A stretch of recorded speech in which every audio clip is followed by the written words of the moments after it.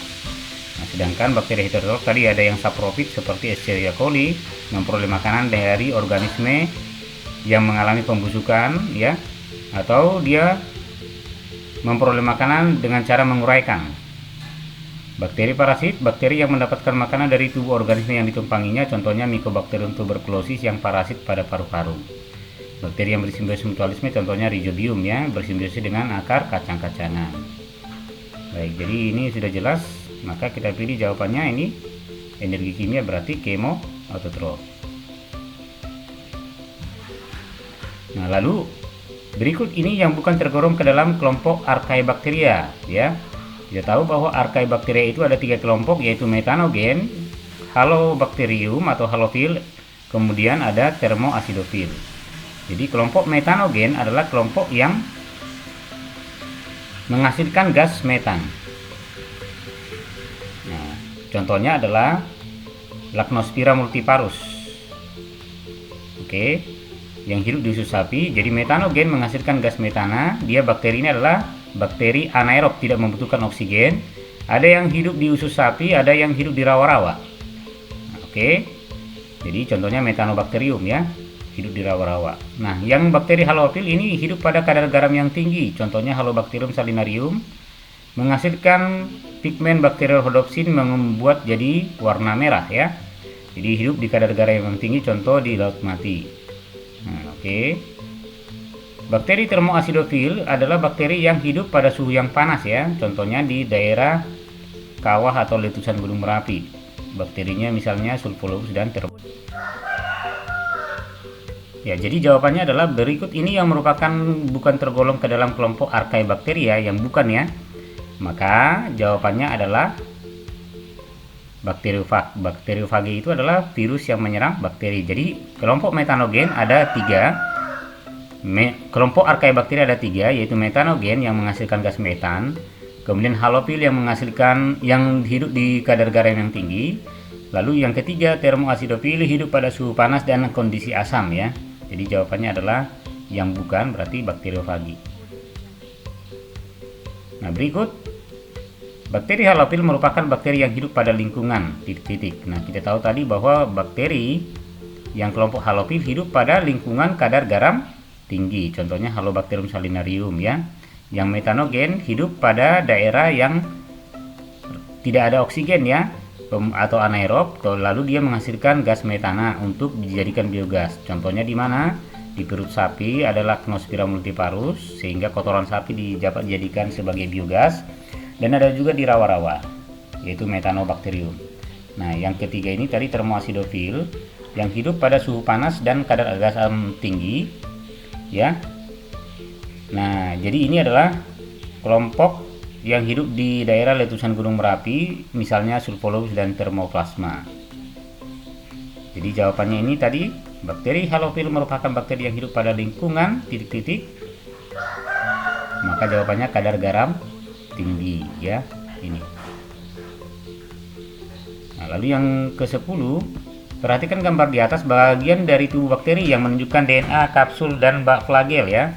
Nah, kembali kita ke teorinya dulu, ya. Saya mau menunjukkan teorinya di sini. Nah, ini adalah bakteri, bentuk dan strukturnya, ya.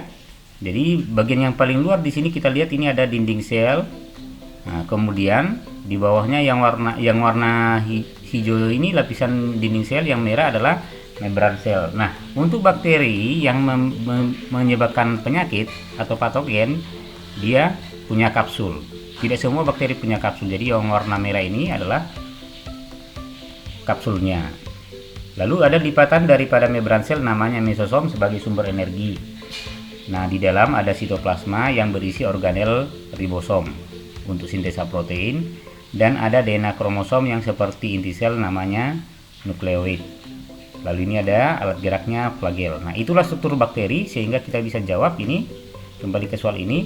Maka bagian tubuh bakteri yang menunjukkan DNA, kapsul, dan flagel adalah berarti DNA adalah nomor 2, sedangkan kapsul ini adalah yang nomor 7.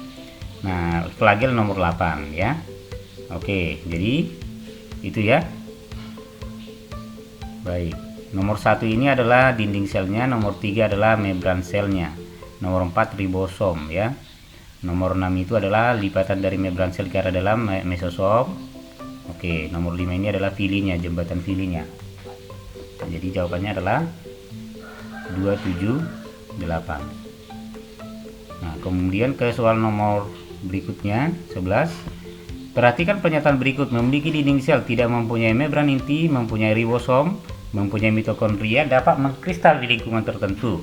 Pernyataan yang merupakan ciri-ciri bakteri adalah, kita tahu bahwa bakteri itu memiliki ciri-ciri yaitu, nah, dia adalah prokaryotik, artinya tidak memiliki membran inti. Kemudian bakteri punya organel sel enggak? Punya. Satu-satunya organel yang dimiliki adalah ribosom.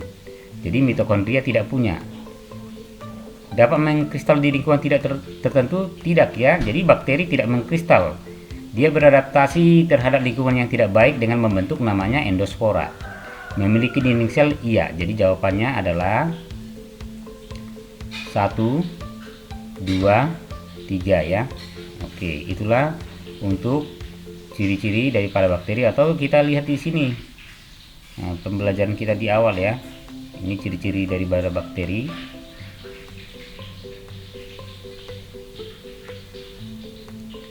Ya. Jadi ciri-cirinya kita bisa lihat dari awal ini. Uniseluler, tidak memiliki membran inti, memiliki dinding sel.